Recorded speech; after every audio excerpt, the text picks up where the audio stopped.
नमस्कार दोस्तों, 14 अक्टूबर 2025 की वह दोपहर जो राजस्थान के इतिहास में काले अक्षरों से लिखे जाने वाली तारीख बन गई।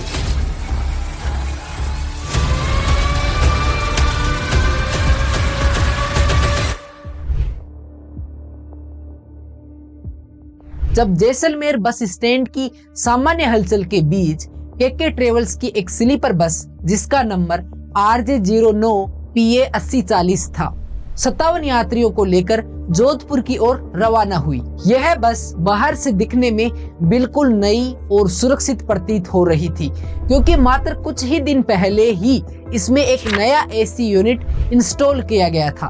बस के अंदर बहुत तरह के पैसेंजर थे।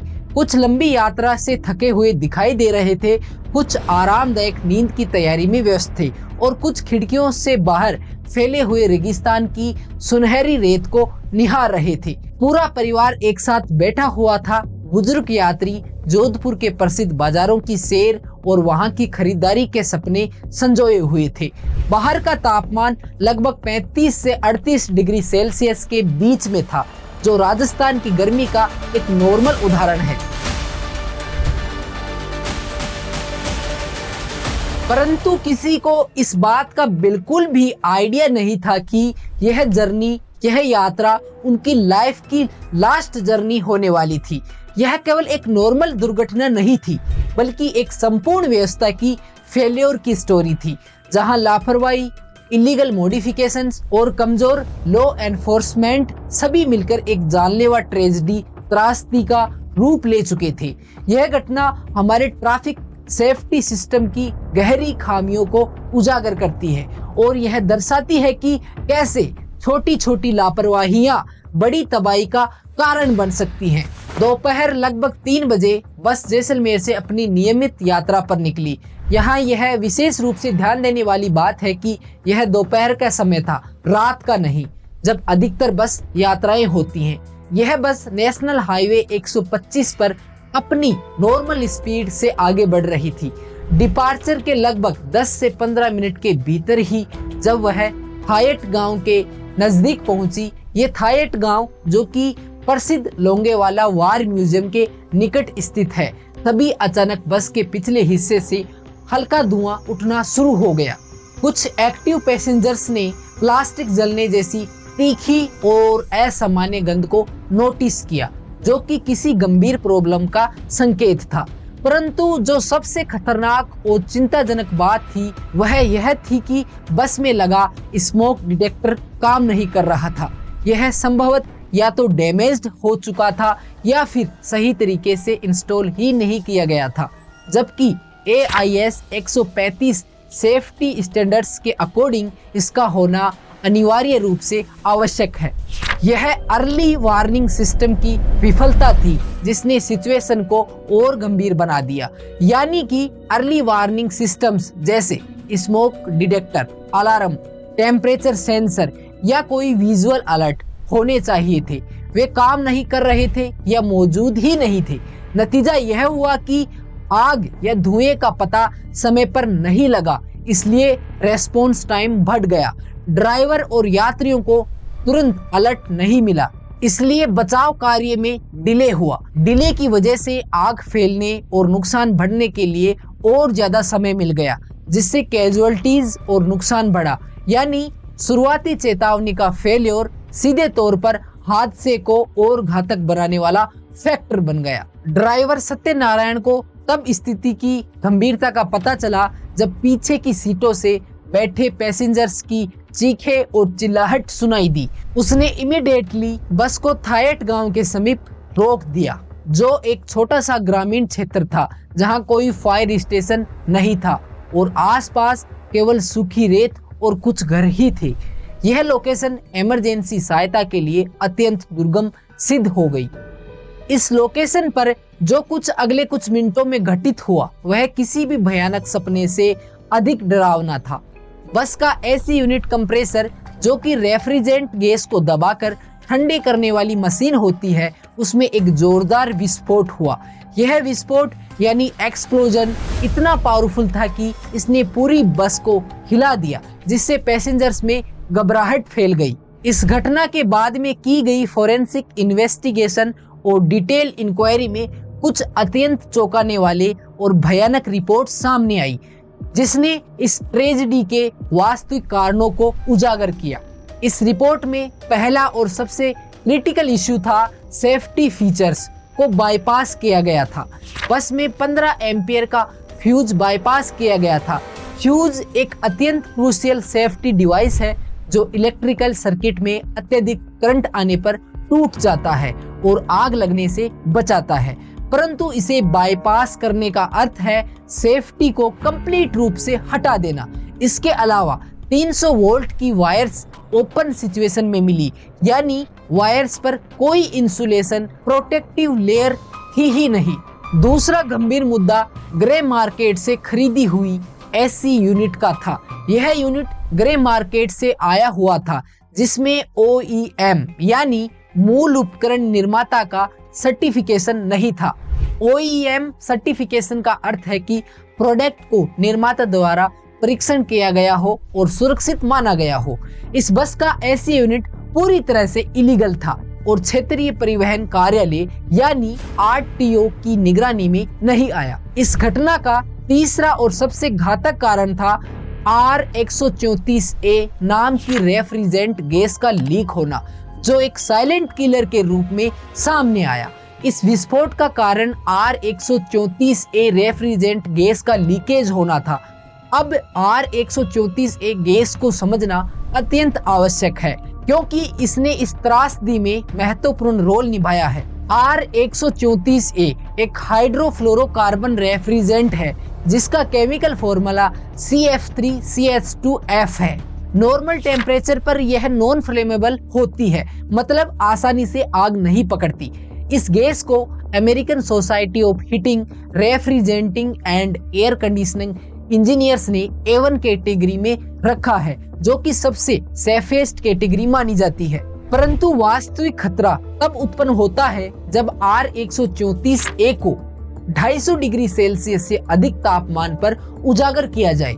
ऐसी सिचुएशन में ये गैस डिकम्पोज होकर अत्यंत जहरीली गैसें उत्पन्न करती है, जिसमें हाइड्रोजन फ्लोराइड, जो एक कोरेसिव एसिड है और फेफड़ों को जला देता है, कार्बोनिल फ्लोराइड एक विषैली गैस है और हाइड्रोक्लोरिक एसिड श्वसन तंत्र को गंभीर क्षति पहुंचाता है। गर्म रेगिस्तानी हवा जो 35 से 38 डिग्री सेल्सियस के बीच में थी, जिसमें जब इलेक्ट्रिकल शॉर्ट सर्किट से चिंगारियां निकली, तब R134A ने एक ज्वलनशील मिश्रण का निर्माण कर लिया। रिसर्च स्टडी बताती है कि ऐसी कंडीशन में R134A गैस 280 डिग्री सेल्सियस से अधिक तापमान पर ज्वलनशील यानी फ्लेमेबल बन सकती हैं। विस्फोट के बाद केवल 5 मिनट के अंदर ही पूरी बस आग की लिपटों से घिर गई। यह गति इतनी तेज थी कि बस में बैठे लोगों को रिएक्ट करने का टाइम ही नहीं मिला। इस भयानक स्पीड के पीछे कई रीजन थे, जिन्होंने मिलकर सिचुएशन को और भी विकराल बना दिया। बस का इंटीरियर पार्ट अत्यधिक ज्वलनशील पदार्थों से निर्मित था। सीटों में पॉलीयूरेथेन फोम का उपयोग किया गया था, जो अत्यंत तेजी से जलता है और घने धुएं का उत्पादन करता है। बस में लगे पर्दे और फाइबर पैनल सिंथेटिक मटेरियल से बने थे, जो आग को पकड़ने पर तीव्रता से जलते हैं। बस में बैठे यात्रियों के लगेज में कपड़े और प्लास्टिक की वस्तुएं थी, जिन्होंने आग को और ज्यादा बढ़ावा दिया। इस बस में लगी आग की स्पीड बहुत ही भयानक थी। रिपोर्टों के अनुसार आग का तापमान 600 डिग्री सेल्सियस तक पहुंच गया था, जो किसी भी ऑर्गेनिक मटेरियल यानी जैविक पदार्थ को तत्काल भस्म करने के लिए पर्याप्त था। बस का मेटल का ढांचा 1200 डिग्री सेल्सियस पर लाल गर्म हो गया था और पूरी बस 90% तक जल चुकी थी। यह तापमान इतना अधिक था कि कई डेड बॉडीज की पहचान करना भी इम्पॉसिबल हो गया था। बस में फैले जहरीले धुएं ने सिचुएशन को और भी घातक बना दिया। जब प्लास्टिक, रबर और फोम जलते हैं तो कार्बन मोनोऑक्साइड, हाइड्रोजन साइनाइड और अन्य विषैली गैसेस निकलती हैं। कार्बन मोनोऑक्साइड हीमोग्लोबिन, जो रक्त में ऑक्सीजन ले जाने वाला प्रोटीन है, उससे ऑक्सीजन की तुलना में 200 गुना अधिक मजबूती से जुड़ती है। इसके परिणाम स्वरूप यात्रियों को ऑक्सीजन नहीं मिल पाई और दम घुटने और धुएं के अंदर जाने से उनकी मौतें हुई। ये पूरी घटना यानी इंसिडेंट केवल 8 मिनट के अंदर घटित हो गया। इन 480 सेकंडों के भीतर 20 लोग मारे गए, जिनमें 3 मासूम बच्चे, कई बुजुर्ग और महिलाएं थी। 16 लोग गंभीर रूप से आग में झुलस गए। कुछ लोगों के शरीर का 70% हिस्सा जल चुका था। अगली सुबह जोधपुर के महात्मा गांधी अस्पताल में 8 वर्ष के बच्चे यूनिस की सेप्सिस यानी ब्लड इन्फेक्शन से डेथ हो गई, जिससे मृत्यु संख्या 21 हो गई। जो लोग बच पाए उनकी लाइफ स्थायी रूप से बदल चुकी है। फिजिकल इंजरीज के साथ साथ पोस्ट ट्रॉमेटिक स्ट्रेस डिसऑर्डर और मेंटल ट्रॉमा उनके साथ लाइफ टाइम रहेगा। कई बचे हुए लोग रोज रात में सोते समय उस भयानक दृश्य को फिर से जीते होंगे जब वे धुएं और आग से घिरे हुए थे। यह ट्रेजेडी केवल आग तक लिमिटेड नहीं थी। रियल प्रॉब्लम बस के डिजाइन और सेफ्टी वॉयलेशंस में थी, जिसने इस दुर्घटना को नरसंहार में बदल दिया। सबसे पहला और महत्वपूर्ण मुद्दा सिंगल डोर की समस्या थी, जिसने इस विनाश को बढ़ावा दिया। बस में केवल एक सिंगल डोर था जो सामने की ओर लगा हुआ था और मात्र 1.2 मीटर चौड़ा था। इस दरवाजे का 220 वोल्ट का इलेक्ट्रॉनिक लॉक जो आग से पिघल गया और जाम हो गया। बस में पीछे बैठे पैसेंजर्स को कोई अल्टरनेटिव एग्जिट नहीं मिला। AIS 135 स्टैंडर्ड्स के अनुसार बस में मिनिमम 2 दरवाजे और एक इमरजेंसी एग्जिट होना चाहिए। दूसरा गंभीर मुद्दा, बस में इमरजेंसी इक्विपमेंट थे ही नहीं, जैसे कि आपातकालीन हथौड़े जो नहीं थे, जबकि AIS 135 के अनुसार प्रत्येक 2 सीट पर एक आपातकालीन हथौड़ा होना चाहिए। यात्रियों ने 10 मिलीमीटर के टेम्पर्ड ग्लास को तोड़ने का प्रयास किया, परंतु हथौड़े के बिना यह इम्पॉसिबल था। टेम्पर्ड ग्लास नॉर्मल ग्लास से 4 से 5 गुना अधिक मजबूत होता है। जिन लोगों ने ग्लास तोड़ने का प्रयास किया उनके हाथ कट गए थे और कई बीच की सीटों में ही फंस गए। तीसरी समस्या, बस की छत पर इमरजेंसी एग्जिट नहीं था। आधुनिक सेफ्टी स्टैंडर्ड्स के अकॉर्डिंग स्लीपर बसों के छत पर इमरजेंसी एग्जिट होना कंपलसरी है। चौथी सबसे बड़ी समस्या नैरो स्पेस की थी, यानी बस के अंदर का मेन रास्ता जो बहुत ही सकड़ा था। घबराहट में भागते हुए लोग एक दूसरे से टकरा रहे थे। धुएं से दिखाई देना बंद हो गया था, जिससे लोग दिशा निर्देश खो बैठे। इन सभी कारणों का परिणाम यह हुआ कि केवल 12 यात्री खिड़कियों से कूदकर बाहर निकल पाए और अपनी जान बचा पाए। बाकी लोग या तो धुएं के अंदर जाने से बेहोश हो गए या बस के दरवाजे या खिड़कियों तक पहुंच ही नहीं पाए। इस घटना के पश्चात जो एविडेंस और विजुअल्स सामने आए, उन्होंने घटना की टाइमलाइन को बिल्कुल स्पष्ट कर दिया। टेक्नोलॉजी ने सत्य को उजागर करने में इम्पोर्टेंट रोल निभाया है। 95% घटना को सीसीटीवी फुटेज, मोबाइल रिकॉर्डिंग और थर्मल ड्रोन स्कैन से वेरीफाइड किया गया। ड्रोन्स ने उष्मा संकेत दिखाए जो आग के प्रसार को ट्रैक करते थे। स्पेशल इन्वेस्टिगेशन टीम की फोरेंसिक रिपोर्ट ने मुख्य कारणों की पहचान की। एयर कंडीशनर कंप्रेसर में शॉर्ट सर्किट, R134 एक गैस का लीकेज, बाईपास की गई सेफ्टी फ्यूज और इम्प्रॉपर वायरिंग तथा प्रॉपर सर्टिफिकेशन के बिना ग्रे मार्केट वाली एसी यूनिट मुख्य कारण बनी। इसके अलावा एक और मुख्य कारण था पटाखों का। रिपोर्ट्स में उल्लेख है कि बस के लगेज में पटाखे थे जो विस्फोट हो गए, जिससे खिड़कियां अंदर की ओर उड़ गई, घबराहट और चोटें बढ़ गई। और इन सब से ये साबित होता है कि लगेज जांच की कोई प्रॉपर व्यवस्था थी ही नहीं। हायट गांव, जहां यह त्रासदी घटित हुई, सामूहिक साहस का साक्षी बना। इस 665 जनसंख्या वाले छोटे से गांव के लोगों ने फायर डिपार्टमेंट के आने का इंतजार किए बिना खुद को खतरे में डालकर लोगों को रेस्क्यू किया। 50 से अधिक ग्रामीणों ने मानव श्रृंखला बनाकर लोगों को बाहर निकाला। बताया गया कि 5 ग्रामीण बचाव करते समय घायल भी हो गए थे। कस्तूर सिंह नाम के एक व्यक्ति ने आर्मी कैंप से 10,000 लीटर पानी का टैंकर 5 किलोमीटर दूर से मंगवाया।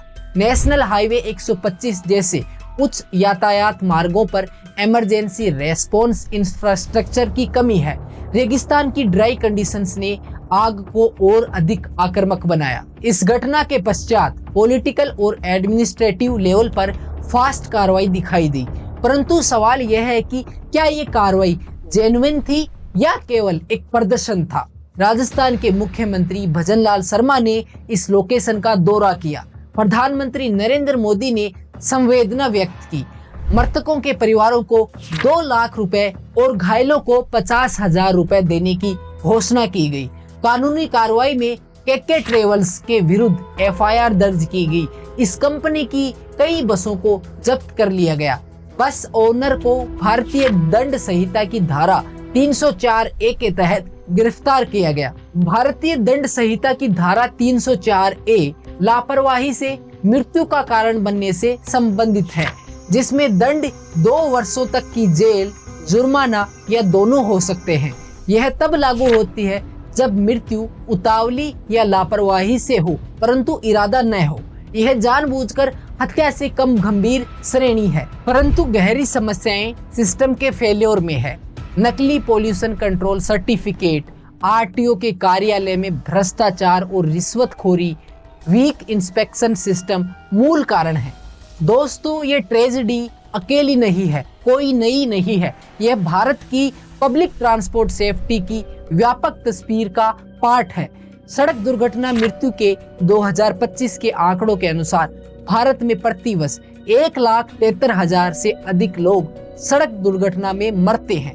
नेशनल हाईवेज पर जनवरी से जून 2025 में 29,018 मृत्यु हुई, जो पिछले पूरे वर्ष के 50% से अधिक है। नेशनल हाईवेज केवल 2% सड़क नेटवर्क है, परंतु 30% मृत्यु यही होती हैं। दोस्तों, जब आप अगली बार किसी बस में बैठें तो इमरजेंसी एग्जिट का पता जरूर लगाएं, सेफ्टी इक्विपमेंट की जांच जरूर करें, चालक से आपातकालीन प्रक्रियाओं के बारे में पूछें, यदि कुछ सस्पिशियस लगे तो रिपोर्ट करें और सुरक्षा से समझौता करने वाले संचालकों का बहिष्कार करें। याद रखें कि सस्ते टिकट की कीमत आपका जीवन नहीं होना चाहिए। यहाँ तक वीडियो देखने के लिए आप सभी का धन्यवाद। वीडियो पसंद आया हो तो लाइक करें और इस चैनल को सब्सक्राइब करें, साथ ही इस वीडियो को जरूर शेयर करें। मिलते हैं नेक्स्ट वीडियो में, तब तक के लिए आप सभी को जय हिंद, जय भारत।